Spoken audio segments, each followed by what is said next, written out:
this thing, you want me to open your Capri Sun? No, Mommy would. Mommy will open it, okay. But we need your assistance on this. Okay. You want to do the opening? No, you can do it. Okay. Hey everybody, and welcome to another MOTUfigures.com video spotlight. This time around, you ready? Yes. We're handling. I'm gonna handle this. We're doing Scareglow. There's the next figure in the line. Keaton, you wanna? We've got them all charged up with light energy. Keaton, you wanna hit the lights for us? Sure. So we can see this guy glow. Don't actually hit. Don't actually hit the light. Look at that glow! Oh, I see it in the camera. He's got it. It's got to be picking it up. It is. I see it in the reflection. Dad. So there he is, glowing like crazy. Thank you, Mr. Assistant Keaton. Can you turn it on back on for us? Thank you, sir. Hey, you want to come back here real quick? Come back here real quick. Why? It'd be funny. Do you want to say hi to everybody real quick before you go back upstairs to Capri Sun? And then I'll say bye again. Okay. That'd be funny if you left with the lights bye. off. Bye. Can I have my hug before you go? Sure. Left with the lights off? Yeah. No, he's like that would have been funny. Thanks, buddy. Thank you for your help. Welcome. Okay, so we're doing Scareglow, obviously, and that was him glowing. I wanted to do that at the very beginning because he was all charged up with light energy, so you could see him glow. And you didn't want to waste your time watching a video of my dad just holding up. Yeah, just holding the Scareglow up to the light. That'd be like 5 super minutes. boring. Yeah. So, Scareglow, when they first showed this figure at San Diego Con, this was early in the line. There's been so many San Diego cons. Yeah, that's been going for years, dude. For a long, long time. I know, but there's so many of them. There's a lot of them.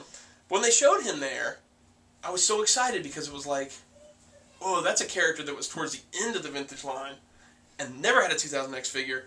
It's a cult classic character, but at the same time, it's not a highly recognizable He-Man character. The 2000s one was pretty big. Like, they did those weird looking They did a lot of stuff. Yeah. Dudes, those weird looking ones. They did a lot of stuff in there. So to see him so early on in classics, it was like, okay, these guys are really awesome. Yeah, they're awesome, but they're also thinking long term, and they're going, you know, we want to do everything. We don't want to just focus on these main guys and just get those guys out and that's it. But at that point, it became clear that they really wanted to do this line for a long time, and they wanted to get in everything. So seeing such a cool character, a cult fave, Boba Fett type of character as Scareglow make it into the line this early on was really, really cool. I have a question. Yeah. How is it sort of like a Boba Fett type character? Oh, because, you know, okay, Boba Fett. When Boba Fett first appeared in Empire Strikes Back, he was on for a very short amount of time, and he didn't really do a whole lot. I mean, he caught Han and did some cool stuff, but he became such a fan favorite character. Like, everybody loved Boba Fett, and the ball just kept rolling and rolling. That's kind of like Scareglow. I mean, he gets one vintage figure, makes an appearance in a mini comic, and you know, the Marvel comics and stuff like that, but never was on a Filmation cartoon, never part of the 2000X line, released towards the end of He-Man when it was kind of waning in popularity, and yet, like, there's a ton of people that just totally dig Scareglow. I'm one of them. I love Scareglow. You know, they probably did that so people would start buying even more of the line. They made Scareglow towards the end. Oh, for the vintage line? Yeah. Yeah, I mean, it could like, be. It was getting less and less popular, so they were like, okay, we need to get something really good out. Really cool out? Yeah, I mean, he was cool. I mean, it's a very cool vintage figure. And he's really a tough vintage figure to find still, especially all complete. We're going crazy on talking about vintage and stuff. Let's talk about Scareglow himself, the MOTU Classic Scareglow. So what we have here is a Skeletor body, but with a new head, new cape, new accessories. Now what they've done is they've molded it all in the glow-in-the-dark plastic, just like the vintage figure, which to me was a really cool sign too, because this is an adult collector line, but they still felt that the glowing aspect was so important to this character that they included it with this figure, and they said, you gotta mold him out of glow-in-the-dark plastic, he's gotta glow in the dark, which is awesome. So it really gave us, as collectors, something to go, you know what, this isn't just an adult collector line, they're also just wanting to make really cool toys. Because they could have easily just painted Scareglow and called it a day. But they did the glow-in-the-dark plastic, which is awesome for me as a collector, but it's awesome for you guys because you got this awesome glow-in-the-dark figure. Hey, we're on accessories. What are you looking at? Are we on the maps? No, I'm just looking over for something. Oh, okay. Okay, are we on the accessories or are we on the character himself right now? We're on the character still. Okay. Yeah, we're on the character still. So the figure itself is, you know, we've seen it before, but with it being molded like this and kind of colored like this, you almost lose the fact that you just a second ago were saying, that's not a new body? You were looking at it and didn't know it was a Skeletor body at first, because it just looks so different as Scareglow. So that's the figure. You want to talk about some accessories, right? Right, can I say the first thing about accessories? Sure, what do you want to say? Now, the vintage figure, they had a completely green, like, what's it called? It's a halberd, I believe. A halberd. Like, it was completely green, and it had two of them, so it had the completely green one and this one that all glue up. Glow up. Glue up. Glue up. You all glue up. Well, it all... It glowed. Glowed. It was made of the glow-in-the-dark plastic. Right. Good eye, dude. I didn't know you knew that. I didn't know you knew that there was a green version and a glow-in-the-dark version. Where'd you learn that at? I have the toy, Dad. Yeah, but still, how did you know that? You don't have both staves. Yes, I do. You have both the green and the glow-in-the-dark? Yes. For the vintage toy? Why did I give you both of those? But I lost I lost the glow-in-the-dark one. Okay. I've done a horrible thing. And I lost the green one. You know how hard that figure is to find, complete? I don't know why I did that. How hard? It's very hard. Okay, so, yeah, like Blaze said, it had two versions, the green one and the glow-in-the-dark one. So they've combined it into one and made the edge of the blade glow and these three little things glow, which is cool that they took the time to go, there's two versions, let's combine them into one.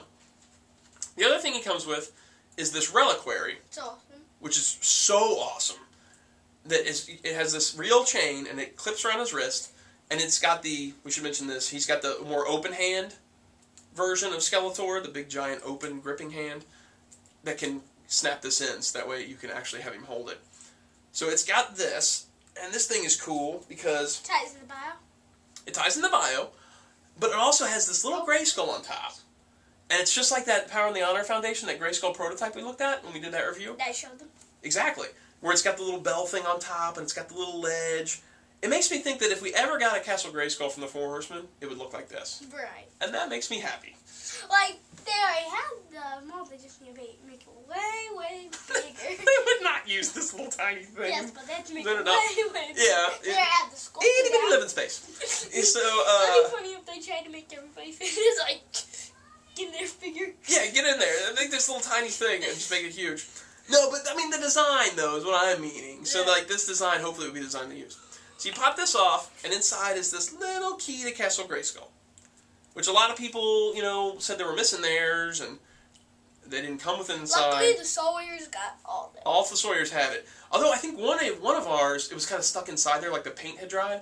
So we really had to knock it around before we realized it was in there. That was mine, the video that we opened it. Oh, was it? That's been a long time ago, dude. I'll have to go back and rewatch that. Dude, that was cute. But I'm pretty sure it was mine. I'm pretty sure you're right. Now that I think about it, I think you're right. Because we were like, come on, get out. Come on, get out of there. It better be in there. I think I tricked you at first, too. Yeah, you did. I'm awesome. No, you are. So, and then he's got this cape, which is molded in this, like, light purple translucent plastic that you can kind of see through. Oh, that was literally the fourth figure guy. Was the fourth? Mm-hmm. It's a great figure. The first He-Man Skeletor MOTU figures, then my robot, then that. I remember, I surprised you with this one. That was a good day. So then his cape is molded in this clear translucent plastic and then painted thicker up top. So it has kind of this like fading away look. And it's got all these little tatters and holes sculpted in. Yeah. Just awesome. We did a top 5 video, which I think we've ever posted. No, we didn't. I don't think we ever posted it. But this guy, I don't know if I put him in my top 5 on that video, but he should be in my top 5 if he's not. You don't think I did? Well, he is in my top 5. Maybe I just forgot at that time. And that's pretty cool for a figure that's been this kind of long in the line since he came out. He was pretty early on, but he's still within my top 5, or a candidate to be in my top 5. Was he in the That's top awesome. 5 when you were a kid? I didn't have a Scareglow when I was a kid. Really? I didn't have him. I wish I did, but I didn't have him. Is that how hard it was? No, it was towards the end. So it wasn't as easy as finding it on the floor in a grocery store? Yeah, it wasn't as easy as my Merman purchase / 5-finger discount. Okay, so let's do the bio. Oh, before you get into the bio, something on the vintage figure it said, the evil ghost of Skeletor. Right. So a lot of people thought it was the ghost of Skeletor. Like he died and come back. In this, it's the evil ghost serving. To clarify that he's not the ghost of Skeletor, he was a ghost of Skeletor, like a minion of Skeletor. So this is clarifying that he's serving Skeletor. The ghost of Skeletor, the ghost Skeletor owns. Sort of, yeah, or just like serving him, or like part of his team, or whatever. I'm gonna burp. I feel a burp. Don't. Okay, I got it. It's under control. Okay, so Scareglow, real name Karak Null. I like the name. You don't like the name. Yes. I think the name is kind of cool this time around. In life, Null was a shifty bounty hunter who spent years attempting to break into Castle Grayskull. Obsessed with legends that within lay the power to become Master of the Universe. Master of the Universe. In death, he was cursed and banished into the dimension of Infinita, forever chained to his past crimes. He was brought back to Eternia by a magical spell of light cast by Skeletor to locate the most evil warriors in the 5 dimensions. Provided with a Scythe of Doom, Null agreed to join forces with Skeletor and quickly became known as Scareglow, trademark, due to his ability to burst forth and freeze his enemies with fright. Okay, let me say something. I said, when you said the power of Grayskull, I said, I don't like that. And I got it completely mixed up. I thought you said the Masters of the Universe for some reason. What do you mean? Like, when you said, it contains, like, the power of, power of... This thing? No, in the bio somewhere. Where you said... Oh, where inside Castle Grayskull lays the power to become Master of the Universe? And I said, when you were reading, I was like, don't like that, and I said... Oh, no. I thought you said Masters of the Universe. No, yeah. No. It's saying to become the... I think that's cool that they put it like that. Yeah, me too. Okay, so what are, the things I don't like are the bounty hunter thing. Right. I know I just compared him to Boba Fett, but at the same time, he doesn't need to be a bounty hunter. I mean, they're just kind of playing off the whole popularity of bounty hunters created by Star Wars, I think. So he doesn't need to be a bounty hunter. But other than that, I have very little problems with his bio. Hey, buddy. I wanted to tell Blaze something. Sure, come around and tell him. We will sit on his He-Man toys because they're on the couch. Oh, don't sit on them. They would be sit on if you know where they are. Okay, well, we're almost done with this, and we'll come up and clean them up, okay? Okay. Okay, so... Hope your He-Man toys don't get sit on. Okay, so I don't really have that much problems with this. I think that it's cool that, you know, he's trying to get into Castle Grayskull, and so... will sit on by Mommy. Mom sat on him? No! I don't think she really sat on him. So, I think it's cool that he's chained to his crimes, that they've, you know, put the key to Castle Grayskull Just inside like this. tease him or something? Yeah, it's almost like it's teasing him. So it's like sealed in here, and it's chained to him, and he can never get into it. So it's like, here's the answer right here to get into there. And who knows if he even knows that it's in there. Or he's just chained to this thing that he can never get inside and he's of. like, they're punishing him, and he's like... Exactly. How can I get this thing off and get it off me so I can find a way to open it or something? Exactly, like, I can't get it off. And I wonder if he tells... I mean, he obviously starts to run with Skeletor and work with Skeletor. I wonder if Skeletor knows that the key's inside there. Because if I was Skeletor and I knew the key was right here, I'd be like, dude, I'm chopping your hand off, and I'm breaking this thing open, and I'm taking this key. They'd be like, hey, you're not my favorite villain, so I'm just gonna, you can hold it while I just open it. Yeah, just hang on to this. I'm gonna open it up. I don't know if he maybe keeps it a secret. Maybe he does know it's in there, and he keeps it a secret. And he's like, what reliquary? I don't know what you're talking about. And kind of tries to hide it or whatever. So there's that aspect. I think that's way cool. So he's banished to the Infinita, which, I mean, we've got the whole, you know, Demo Man and Infinita and, you know, all that stuff. Demo Man was Infinita?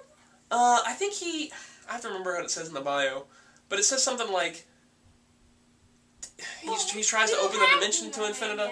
Yeah, but I remember reading the bio, and he tries to open the dimension to Infinita. I mean, Infinita was something that was created a long time ago in the Vintage line, and that's where Skeletor came from. In the original, like, 4 mini-comics and, like, the Filmation Bible and stuff, Skeletor came from Infinita, and it was like an opposite number to Eternia, basically. It was another planet that was kind of opposite and stuff. So they're tying him into Infinita, like too. Like so the bad guys ruled and not the good guys? Yeah, exactly. So he's being tied into that, and they're saying that he was banished to Infinita, so he's part of that, too. Which is cool. I mean, you're using that dimension for some other things. It's better than using Trala, that's for sure. He was brought back through a magical spell by Skeletor to locate evil warriors. That ties into the mini-comic and the Marvel comics. That's how Scareglow was brought over in those. That's cool. I have no problems. Right. Whenever we don't have a problem with a bio, there's not as much discussion. You're usually just kind of like, hey, that was cool. You know? Yeah. So that one was cool. Scareglow, awesome figure. Hopefully he gets reissued. Oh, I wanted to mention, too, as I was talking, I noticed his teeth are all kind of, like, gnarly and jagged. You know what I'm saying? Look how funky. Coming out. Reminds me of that Alcala head. Yeah. You know, like all that kind of gnarled, I was nasty, that. ugly I was teeth. thinking that too. It looks like that. Did you mention the cape in this? Yeah, I mentioned the cape. Okay. I didn't mention the cape breakage. That's what I meant. Good thought, yeah. I know we're jumping all over the I place. like my brothers. He accidentally broke Keaton's, but it's not a big deal. But it's something you should watch out for. If you're just kind of yanking this off or something like that, this little tiny... Take the head off first. You got it, man. You tell him. You take that head off first, because this My little brother band... tried to warn me too, and I was like... I know. It's not a big deal. We repaired it. We put I some tape regret around it, it. though. I know, but it's not a big deal. Oh, he's looking for his trash packs. We better hurry this up. So, he's awesome. I hope he gets reissued if you missed him, because he's such a great figure. Right. I know he's not a huge main character, but this is one of those things where the figure is so amazingly awesome. Flip shot.